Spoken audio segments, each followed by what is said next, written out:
Being here. We know that it's an exciting week. This Cincinnati Xavier rivalry is something that's been important to this university, I think to the city for a really long time.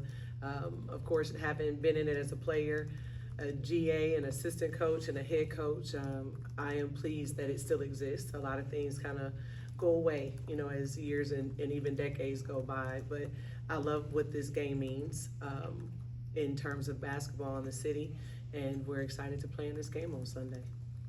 Questions for Coach? What were your emotions like last year? Not being a player and being a coach instead, and kind of looking in on the rivalry from a different perspective. Yeah, it's always interesting, and I feel like I have to tell this story because Lori Pirtle was so amazing in so many different ways. It's such a motivator, and every time we went to Xavier, she would pull this box score from the previous time we were there out of the ceiling. And I know now as a coach that it didn't stay up there, right? She put it up there when we got there. But to me, it took me back to that place, just where you realize how important bragging rights can be. And it's important in recruiting. And when I'm a head coach standing here, I just think that I have to honor all the players, all the games before this year and the year before, and get excited about it and get people in our team to understand how important it is. So I don't know that much has changed, except I feel a lot more responsible because I wasn't really a great player per se. So I have more to do with whether we win or not now than I did when I was playing in the game. Do you get that conversation around town a lot when you run into fans of, hey, hope you have a good season, but also make sure you beat X? Yes, absolutely. And I think that that's the fun part. Again, there's obviously no hard, real feelings, right, between coaching staffs and universities. Not kind of. And for us, like, I love that Billy has that job. I love that she's having an opportunity to build over there at Xavier. Her and her staff is working really hard, and I know quite a few of them. So we'll shake hands, of course, and then we'll go to battle for 40 minutes, and then we'll shake hands and cheer for each other for the rest of the year. You have a pretty unique record in this series. Would you like to state that? And how proud are you of that? Yeah, I'm proud of it because I think it just represents all the amazing teams that I have been on and that I've coached. I have not been a part of any team in this rivalry where we ended up with less points than Xavier at the buzzer. And I think probability sometimes makes you just a little nervous every once in a while. But I do think that we're both going to be really competitive, and we try not to talk about it to jinx it. But my participation in this game, no, I've never been on the losing side of it 10 times. So we're going to try to keep that going. Not to dig up old wounds, but you had a lead against Seton Hall earlier this year. They ended up coming back and winning, but you've rattled off your 3-1 since. What did you see from your team in terms of a response from that game, and just what was the message after the game to motivate them? No, I think old wounds are important because it keeps fresh what people can do to you in order to take a game away from you. And I think that that's what happened. I don't think we gave it away. I think Seton Hall took it, and I think them being really aggressive in their press opened up some even older wounds of us not taking care of the ball against presses. And we went to work again on it in practice and made sure that every rotation had some confidence in it, because I think a lot of the time lineups play a big factor in that, and who's on the floor at certain times and the amount of pressure that's put on people. And I think we're better because of that game, because I think people were able to see where they can step up differently, myself included. Like I talked about calling timeouts at different times during that 4-minute period to maybe bail us out and help us a little bit and settle us down. So I think even I've been better, since that Seton Hall game. So I anticipate that when we run into that type of pressure, we'll be able to handle it a lot better. But ultimately just valuing every possession and not putting ourselves in a position to turn the ball over at the end of the game. In the day and age where NIL, transfer portal, you constantly have different rosters year to year. You never know what you're going to have for the most part.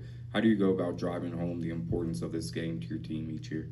I think me being a Bearcat, Jillian Hayes having been here for 5 years is the start of it. And then we have a tremendous staff, and she has tremendous teammates that understand, when you have people that bleed this red and black, then it's always important. Any game is important, but particularly when you have a crosstown rivalry, that it's not something you want to live year to year and not have that trophy in your office.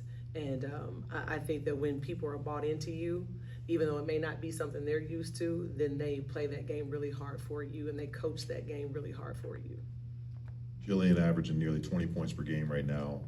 First part of the question, is she playing the best basketball you think of her career? And second part, what can she do to elevate to an even higher level? Yeah, I think so. I think she would admit and be very proud of the fact that she's playing her best basketball. She spends a lot of time in the gym perfecting her craft. She watches a lot of film.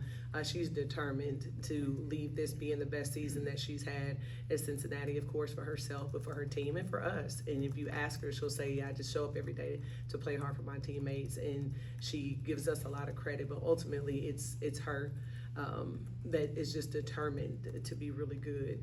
I think that what we're going to see from her, though, is when people's defense is geared towards her, like at Western Illinois, where she, for the first time all season, didn't shoot the ball great, but mind you, still had 10 rebounds, still defended, and did some really awesome things, is preparing for double teams, for what happens when you reverse pivot and people crowd you. So early in our non-conference, we were intentional about scheduling people that were really good coaches that were going to come with game plans so that we could prepare in a way that when we got into conference, it wouldn't be the first time we saw it.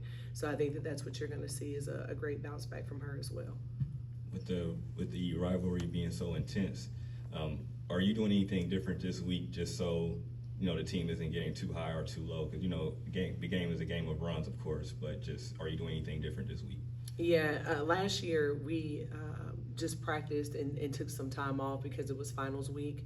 We still took time off to make sure they could focus academically, but we did scrimmage today with officials. That way we didn't have this 9-day gap. So I felt like last year we came out pretty slow, and at some point I remember during the game, the coaches are telling me we got to play faster. And I'm hoping that us changing that this year will allow us to go into the game with the pace that we want the game to play at. We asked Coach West the same question earlier, just what's your thoughts having a whole week to prepare for this matchup? Obviously, coaches would like to have a game in between that week, but just what's your thoughts on the bye week heading into Xavier? Yeah, it probably gives me more angst, not just because of us, but whatever it is that they're over there changing and tweaking. We take a lot of pride in our scouting and preparation, and you watch these games, you think you have a handle, and then they come out and they do something completely different because they've also been off and been practicing. So I think coaches do one or two things. You either hone in on what you're already doing and get better at that, or you are in a space where you tweak some things. And I think that Wes and I agree, this is a huge game. But when you're playing in the Big 12, we got a lot of huge games. And are you really going to change your game plan and what you do so much for this one game and expose those things before you get into Big 12 play? So I think that there's a lot there. And I think for Xavier, it's the same thing. They have really big games in their conference as well. So this game is huge and it means a lot, but we also have a lot of games to play afterwards. There's a lot of reasons Dee Alexander came here. Is this one? I think so. Dee Alexander, one thing everyone knows about her is she loves this city.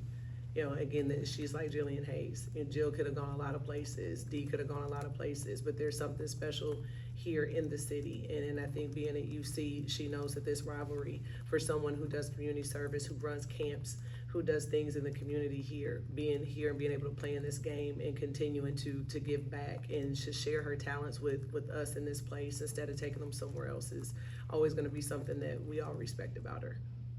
Tanea Hilton's averaging 14.8 points per game. How have you seen her kind of hit the ground running since getting to UC, and is she maybe even exceeding expectations of what you were looking forward to from her? We felt like we did a great job evaluating her from the portal, just the film and what we thought she was capable of doing. And every team, every makeup is different. And I think that where she came from, her role was limited. They had a lot of really, really good players. And so what we offered her here was an opportunity. Everyone knew that we needed a point guard, somebody who could come in and play 30-plus minutes. And I to say that she exceeded expectations would probably be inaccurate, but we're really happy that she met them. And I think that every week, the more and more comfortable she gets, the more that we're going to see from her. She's a really good three-point shooter. She hasn't quite shown that yet. She's really hesitant sometimes about the decision-making is, should I be distributing and creating for other people, or is it okay for me to call my own number? And I think that we're going to see her call her own number here in the upcoming weeks. How much easier do you sleep at night knowing you've got somebody that can get you 20 and 10 pretty much on any given performance? Yeah, you sleep great.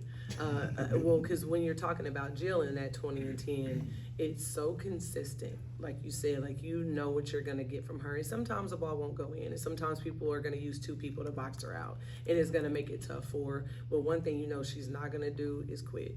She is relentless. She is tenacious. She has team goals, individual goals, and she seeks them out every possession and every practice, and that's why she's so prepared come game time.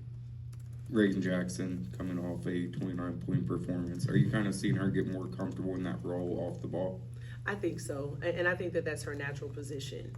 I think that same thing. We have a team full of really good kids, and the last thing they want to be viewed as or seen as is ball hogs, or having the caring more about what they do individually than collectively. And so what we keep telling them is that if we play at this great pace, everyone can get as many shots, as many rebounds, and touch the ball in transition, and everybody can be happy. And I think that that's really what we're working through. Was Reagan took a back seat because she's like, Tanae is here. Tanae is really good. Let's see what she can do, and then I'll just fill in. And then you have moments like Western Illinois where she comes in with a completely different mentality. Feet are set, she's confident, and then she starts knocking down shots, and it becomes a lot easier for us to come away with the win. 120 points combined in the two losses, obviously a lot higher scoring output in your guys' 6 wins this year.